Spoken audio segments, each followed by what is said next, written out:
विद्यार्थी के लिए अभ्यास कैसे किया जाए, आज इस विषय पर हम चर्चा करेंगे।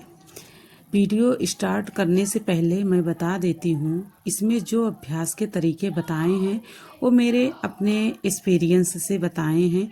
अगर आप मेरे विचारों से वास्ता नहीं रखते हैं तो आप मेरे विचारों को इग्नोर करें और आप अपनी शैली से चलते रहें, ऐसे भटकाव मत लाना। अगर आपको मेरी बात ठीक लगे तो आप मेरी बात को फॉलो कर सकते हैं, निराश आप कभी नहीं होंगे। अभ्यास के लिए हमारे पास 3 स्रोत हैं। पहला है प्रीवियस ईयर पेपर और दूसरा है साप्ताहिक, मासिक, पाक्षिक या जिसको बोलते हैं 15 दिन के लिए, और तीसरा है दैनिक टेस्ट। तो आज हम इन सारे टॉपिक पे बात करेंगे कि हम आगे बहुत अच्छा कर सकते हैं अगर हम इन 3 टॉपिक को ध्यान में रखेंगे। तो सबसे पहले है PIQ, प्रीवियस ईयर पेपर। वो कैसे करना है,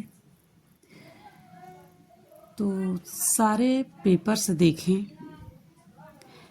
चाहे नीट का हो, PCS, बोर्ड, नेट JRF, मतलब जितने एग्ज़ाम हुए हैं, जिस लेवल में आप तैयारी कर रहे हो उन लेवल के सारे आपको प्रीवियस ईयर पेपर को देखना है।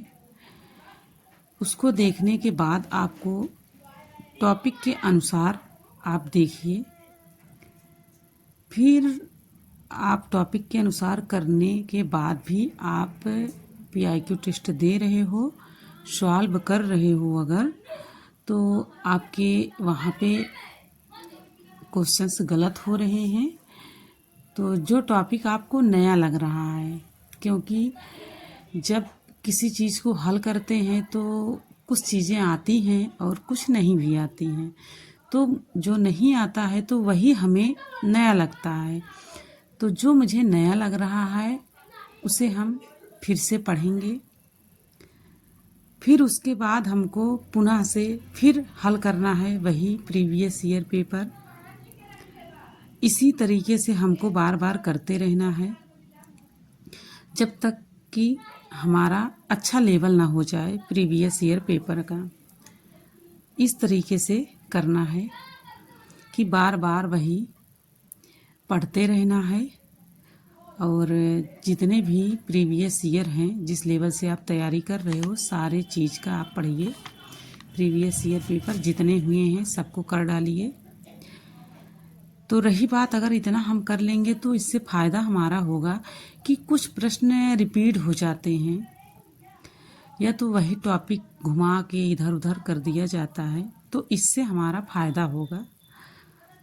कुछ एग्ज़ाम्स में ऐसे भी हैं कि रिपीटेड क्वेश्चंस बहुत पूछे जाते हैं, जैसे PCS का हुआ एग्ज़ाम हो जाता है, उसका प्रीवियस ईयर आप ले लो, और नीट के ले लो, PCS बोर्ड का जो भी जितने एग्ज़ाम हुए करते हो, तो वहाँ से तो आपको 60% क्वेश्चंस ऐसे ही मिल जाते हैं। तो ये फ़ायदा होता है प्रीवियस ईयर पेपर को सॉल्व करने से। और रही बात, सवालों के नेचर का पता चल जाता है और कॉन्फिडेंस भी आने लगता है। जब कॉन्फिडेंस बढ़ता है तब प्रश्न भी करने में अच्छा लगता है, और जब कॉन्फिडेंस की कमी होती है तब फिर हम सोचते हैं कि अब क्या पढ़ें क्या ना पढ़ें। तो जब सॉल्व नहीं हो पाते हैं प्रश्न तो कॉन्फिडेंस की कमी का एहसास होने लगता है, और जब कॉन्फिडेंस की कमी का एहसास हो तो पुनः से फिर पढ़ना है, उसी प्रीवियस ईयर को ही पढ़ते रहना है। जितनी बार हो सके उतनी बार उसे पढ़ें जब तक कि उसमें कॉन्फिडेंस ना बढ़ जाए।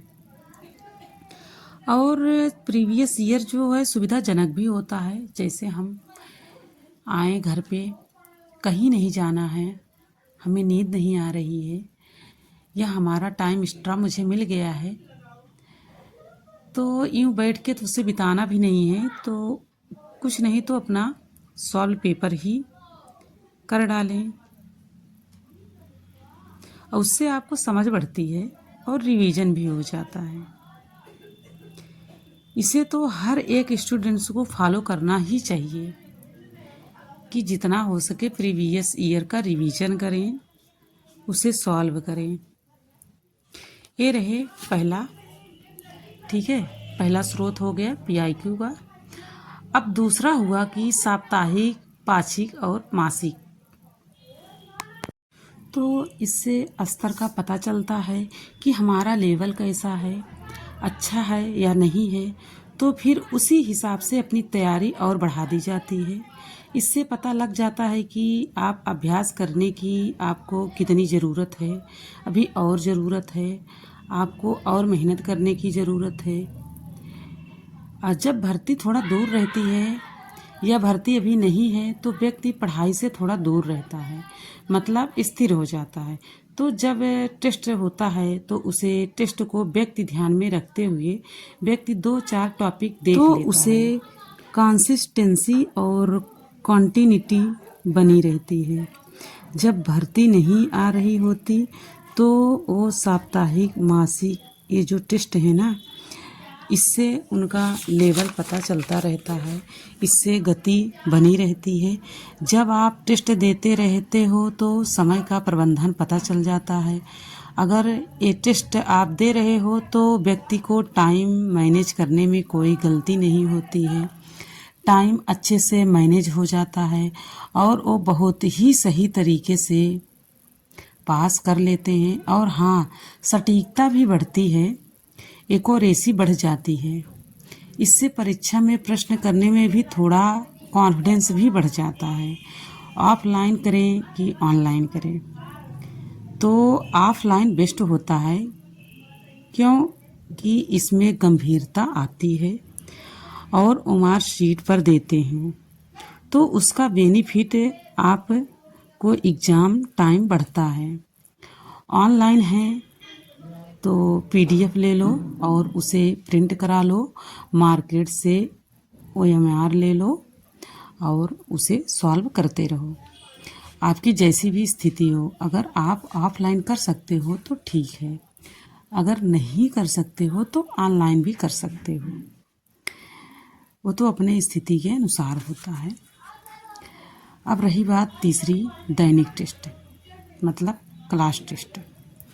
क्लास टेस्ट मतलब पढ़ाने के बाद आप 10-20 मिनट का टेस्ट ले लेते हो। जैसे जिनका मैथ, साइंस या लैंग्वेज है, जितना ज़्यादा इनकी टेस्ट करोगे यानी उतना ही बेहतर होगा। और दैनिक टेस्ट बेहतर होता है कि जितना पढ़ा उतना दैनिक टेस्ट ले लिया जाता है, उससे भी बहुत सारी चीज़ें क्लियर होती चली जाती हैं। और होना भी चाहिए, दैनिक टेस्ट भी हो तो ये पता चल जाता है कि मैंने आज क्या पढ़ा था और कितना पढ़ा था। तो ये भी एक पढ़ाई से लगाव बढ़ता रहता है। और हमेशा ये होता है कि चलो निरंतर लगातार हमारी पढ़ाई चल रही है, बाकी वैकेंसी जब आएगी तो देखा जाएगा। और बाकी जब वैकेंसी लगी है तो उसका तो बेनिफिट आपको मिल ही रहा है, बाकी अगर नहीं भी वैकेंसी लगी है तो उसके लिए भी आप तैयार कर रहे हो। और दैनिक टेस्ट भी हम समझते हैं कि बहुत अच्छा है, क्योंकि पढ़ाने के तुरंत बाद अगर 10 मिनट या 20 मिनट अगर उस पर दो तो रिवीजन भी अच्छा हो जाता है और देना भी चाहिए।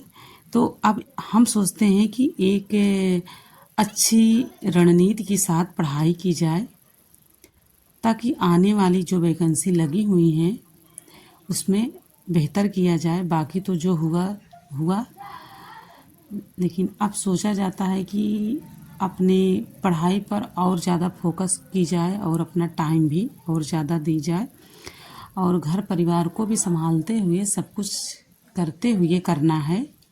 अपने भी सपने कुछ हैं उसको भी पूरा की जाए और पूरा 100% देने की कोशिश की जाए। देते तो हैं 100% ही एग्ज़ाम रहता है, लेकिन और बेहतर से बेहतर किया जाए। अब आने वाली जो सामने वैकेंसियाँ लगी हुई हैं उसमें और बेहतर किया जाए। अभी जो हुआ LT ग्रेड के एग्ज़ाम में वो तो ठीक है, जो हुआ है वो अपने मेहनत का नंबर था, जो भी था, जितना भी जिसको मिला है उससे आपको हताश भी नहीं होना है। बाकी और आगे वैकेंसियों के लिए आप तैयार हो जाइए। तो अगर आप असफल हुए हैं तो आपका ये अनुभव है कि चलो ठीक है, अब नेक्स्ट और अच्छा करेंगे और बेहतर करेंगे, और हमेशा बेहतर करने की कोशिश की जाए। बाकी आप लोग अगर इससे सहमत हैं तो ठीक है, नहीं तो मेरी बातों को इग्नोर करिएगा। अगर हम चाहते हैं कि अगर ऐसे किया जाए, इसी तरीके से पढ़ाई की जाए तो कुछ भी आसान है, कुछ भी कर सकते हैं। इतना भी नहीं है कि हम नहीं कर सकते हैं। थोड़ी सी सहूलियत मिल जाएगी कि हाँ चलो हम कुछ अच्छा करेंगे। और हमारी समझ से तो ये वाली रणनीति जो है अपनाई जाए थोड़ा एक बार, तो फिर देखा जाए रिजल्ट का क्या